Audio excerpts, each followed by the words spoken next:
Okay, so getting back into our coverage over the dawn of X era of X-Men comics, we actually pick up with X Factor #1. Now, with X Factor #1, I really like this book a lot. And the reason why, because this book really focuses on characters who don't really get a lot of coverage in this time of Marvel Comics. And I mean like the 2010s and the 2020s. They pop up, but they don't get a lot of love or a lot of coverage in the books of today's time. They do show up, but usually they are a background character or they're just there for a couple panels and they're gone. And so my prime example is John Paul, because John Paul has been around since the early days of X-Men comics in the 1970s and 80s, when Chris Claremont took over the X-Men titles after the X-Men were canceled by Marvel. And when he brought the X-Men back, he began the process of making more characters.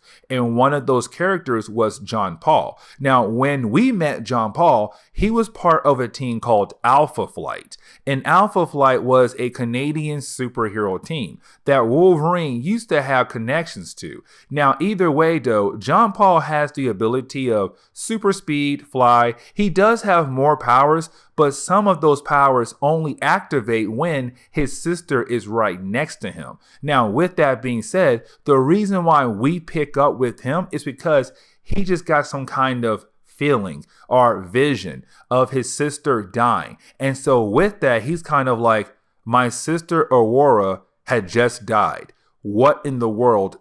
And so you have John Paul directly go over to the Five. Now, the Five has the ability to bring almost anyone back to life. Now, here is the big thing though. When they're in the process of bringing someone back to life, it's not really bringing the person who died back to life.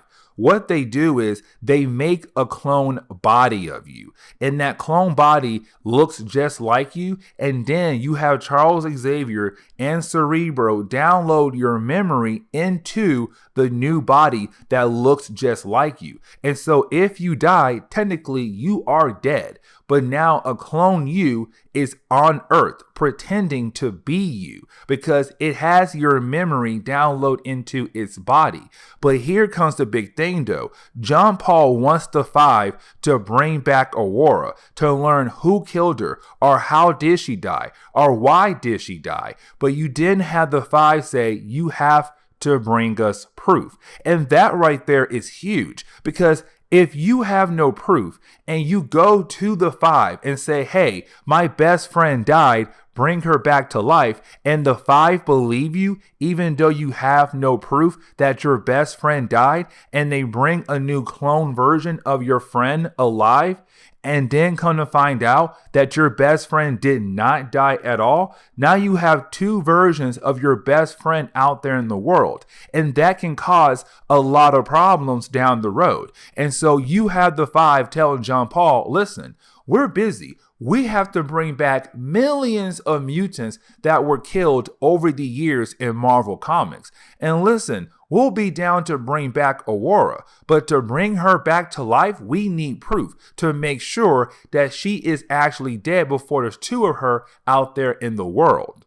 And so this turns into a whole investigation. And this makes sense because when it came to X Factor in the 1980s, originally it was a spin-off book from the X-Men book that was being written by Chris Claremont at the time. When Chris Claremont had the X-Men title under his control, Marvel told him, make more X-Men books, make more X-Men titles, and he made X Factor. But X Factor back then was just the original X-Men, Cyclops, Jean Grey, Iceman, Beast, and Angel coming back together as a separate team from the X-Men team that Chris Claremont was writing over in Uncanny X-Men.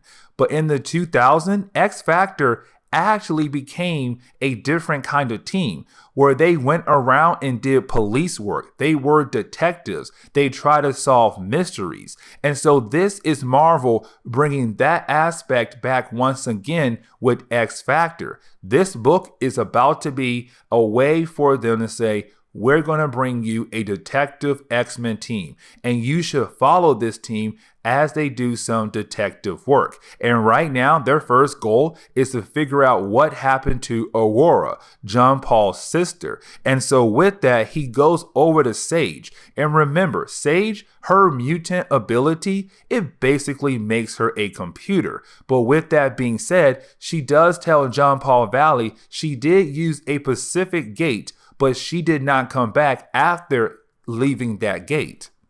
Now, before Aurora had left to go through one of the many Krakoan gates as a way to travel across the world, she did go to a Pacific bar. Now, this bar is owned by the Blob. Now, the Blob has been around in X-Men comics for many, many years. And with that, he would remember if Aurora has stopped by in his bar. And so when you have John Paul go over to Blob and ask him, hey, did you see my sister? Blob says, yes, I saw your sister. She came in here. She had a few drinks, but she left in a hurry. It seemed like she had to go to a meeting. And that's all I know. Now, you do have John Paul leave to figure out who was his sister going to meet up with. But on his way out, he runs into Polaris. Now remember, Polaris is the daughter of Magneto, meaning that she has the same powers as her father.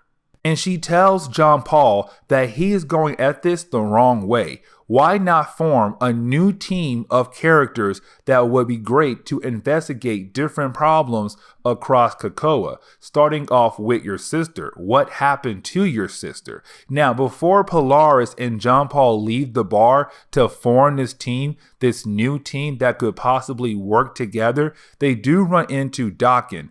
I was told his name is Daken, not Daken, but either way, Daken is the son of Wolverine. Now, this is kind of cool because after Daken appeared in the early 2000s, and he was kind of a big thing for a lot of Marvel fans as the son of Wolverine, Marvel quickly forgot about him, and he fell in the background very, very quick. And so it's nice to see him being put back on the front burner once again and to be used as the Wolverine on this team. But of course, they tell Daken that he cannot join their team because Daken was a bad guy when he first appeared in Marvel Comics. And it's them saying, we can't technically trust you. You were a bad guy who was trying to kill your own father. That right there is really messed up. Now, we do get a quick page that tells us who is going to be on his team, starting off with Prodigy. Now, Prodigy is a character that has the ability to kind of copy or mimic physical and mental abilities from other people. But once they leave his area, then he loses those powers very quickly. Now, the other person is Rachel Summers. Now, Rachel Summers has the same power as Jean Grey. Matter of fact, Rachel Summers is the daughter of Jean Grey and Cyclops from an alternate timeline. But of course, she just stayed here in this timeline because this timeline is a whole lot better than hers. And finally, Eye-Boy. Now, we saw Eye-Boy back in Giant Size X-Men Nightcrawler, but Eye-Boy is just a boy who's covered by a bunch of eyes, and each eye has its own kind of sight. So, for example, one eyeball can see heat vision, another eye could have night vision. It's just each eye has its own kind of eyesight. Now, we do see the team come together, and so right off the bat, you do have everyone arrive at the gate that Aurora had used. And so right now, the team is going to be John Paul, North Star, Polaris, the daughter of Magneto, Rachel Summers, you also have Prodigy, and you have Eye-Boy. Now, Daken, he does join up as well to help the team out. Of course, the team does not want him there, but at this point, they're not going to say no because he did arrive and he is offering to help out, even though his intentions are all just so wrong. Because he says, listen, the only reason why I'm helping out is to bring your sister back to life because she is hot. And when she wears a Pacific kind of clothes, it's amazing. And so, of course, it tells you that Daken is not really doing this to be a good person. He's doing this for his own pleasure. But either way, though, you do have the team come together and actually walk through the same gate that Aurora had used to leave Krakoa. Now, after using the same gate that Aurora had used, they do go to a nearby motel. Now, the reason why they went to this motel is because Aurora has been renting out a room almost every day for the past week for this motel. And so with that, you have the team go to that motel room to hopefully find some more clues to figure out why did she come here for, who was she with, and what happened to her. Now, you do have Dakin actually go over to see the owner to hopefully see if the owner knows anything at all, while the rest of the team look for clues in the motel room. Now, as the team looks for clues in the motel room, they do find out, yes, she did come here, but when she did come here, she always got ready. And when they said she got ready, it seemed like she was getting ready for something romantic, hopefully meeting some special person.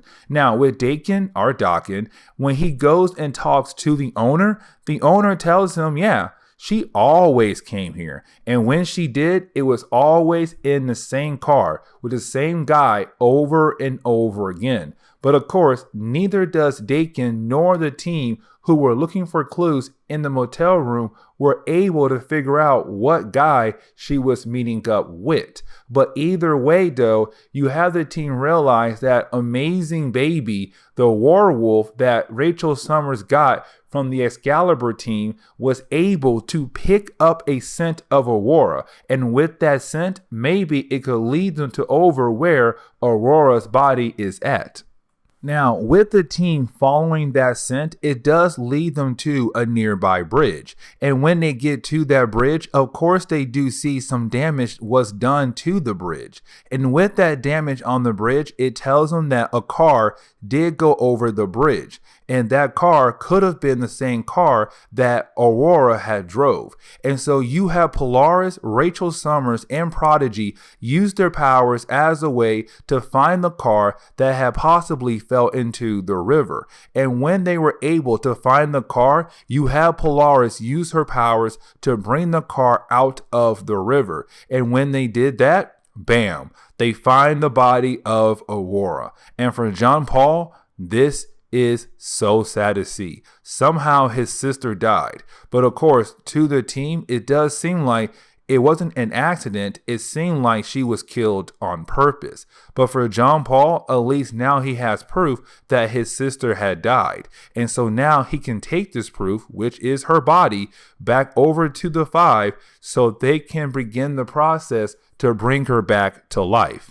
And so when you have John Paul bring his body over to the Five to show proof that she did die, that she was killed, you have the Five tell John Paul and the rest of X Factor team that they need to tell the Quiet Council. Because when it looks to John Paul, to his sister, she was killed. It wasn't like she fell in the river and drowned. No, it seemed like something happened to her. Someone killed her. Someone purposely drowned her. And that is a huge problem. And so with her death being labeled as foul play, John Paul and the rest of X Factor, they need to tell the Quiet Council. Now remember, the Quiet Council is kind of like the leaders of Krakoa. They decide what goes on for the new nation. And so with something like this big happening, of course, the Quiet Council needs to come together to figure out what they're going to do to figure out who killed John Paul's sister, Aurora. And you have Dakin take the body over to Dr. Reyes so she can begin the process of doing an autopsy to figure out what happened to Aurora. Now, you do have the X Factor team take all this information over to the Quiet Council. And when they do, you do have the Quiet Council kind of like, okay, but what do you want me to do with this information? And you have X Factor say, look, Aurora's death it wasn't normal. She was murdered. She was killed by some guy named Eddie, and Eddie purposely tried to kill her. It wasn't like an accident. It was on purpose. And so it's basically X Factor saying, let us form a new team on this island that can go around and investigate problems like this or similar to this right here. Because right now, you do not have a team that can actually go out there and investigate different problems like this. Look at X-Men, look at X-Force, Excalibur, Marauders. All those teams right there, they don't actually investigate problems like this at all. And so that's where we come in, and we can do an amazing job. I mean, look at all the clues we got just for Aurora's death. Now, you do have the 5 step in to say, listen, Quiet Council, we have other mutants coming to us and telling us that something had happened to their family members or their best friends. And so with that, it's the 5 saying, with X Factor being here as a team, it can actually help us out as well. Because now you have a lot of people who want to bring their loved ones back to life, but of course, they have no proof. And so that's where X Factor comes in. And you do have X Factor get approved. They can be a new team on Krakoa. Now, at first, Quiet Council wanted Polaris to be in charge. But then you have Polaris say, no, she wants John Paul to be the one in charge of X Factor. And so now X Factor is a new team on Krakoa. And so to kind of wrap up this book and wrap up today's video, we actually pick up with Polaris building a new location for X Factor to work out of on Krakoa's island. And you do have Forge hand over a new kind of device that they could literally use as a way to see all the different cases they are going to have while being on Krakoa. And so with that being said, this is where we are going to end today's comic book video. So please leave me a like down below and subscribe. Also, if you have any suggestions on books I should read, well, please let me know in the comments below, because you never know, your suggestion could be a future video down the road. But guys, I'll see y'all next time. Later.